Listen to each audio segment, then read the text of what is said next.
les stars de la K-pop donnent un concert historique en Corée du Nord. Le dernier geste de réconciliation avant un sommet intercoréen rarissime.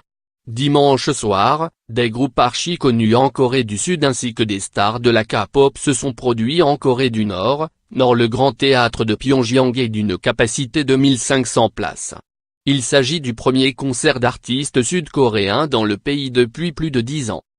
120 Sud-Coréens, 11 groupes ainsi que des danseurs, des techniciens et des adeptes de taekwondo avaient fait le déplacement.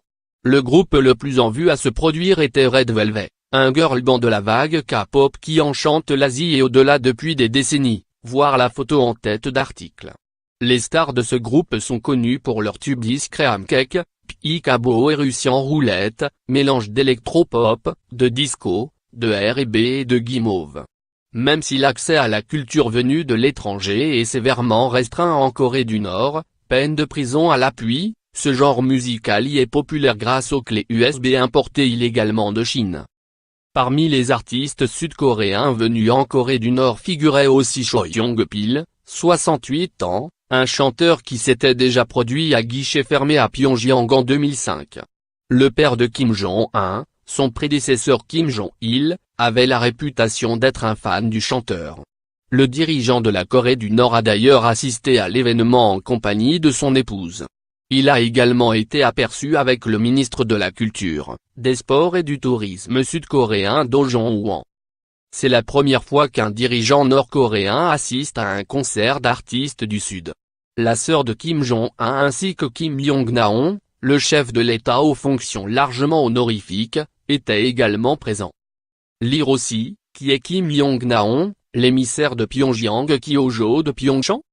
Ce concert survient en pleine période de détente sur la péninsule après 2 années d'escalade due aux essais nucléaires et balistiques de Pyongyang. Le sommet intercoréen, 3e du genre après ceux de 2000 et 2007, aura lieu le 27 avril. Aucune date n'a été fixée pour une rencontre entre le président américain Donald Trump et Kim Jong-un, qui a aussi fait ses débuts sur la scène diplomatique la semaine dernière en rencontrant à Pékin le président chinois Xi Jinping.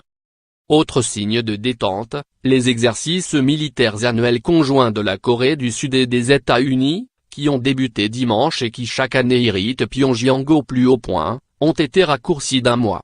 Cette année, les deux alliés se sont abstenus de déployer des armes stratégiques tandis que Kim Jong-un a affirmé qu'il comprenait le besoin de Séoul et de Washington d'effectuer ces manœuvres militaires. Les Jeux olympiques d'hiver qui se sont tenus en Corée du Sud ont été le catalyseur d'une détente extrêmement rapide entre le Nord et le Sud. Le dirigeant nord-coréen Kim Jong-un avait dépêché au Sud des athlètes, des pom girls et sa sœur cadette. Ont suivi des contacts diplomatiques tous azimuts, débouchant sur des propositions de sommet, entre les deux Corées mais aussi entre Pyongyang et Washington. Mardi, les artistes sud-coréens se produiront ensemble avec des artistes nord-coréens au gymnase de Ryugyong-Jongjuyeong qui peut accueillir 12 000 spectateurs.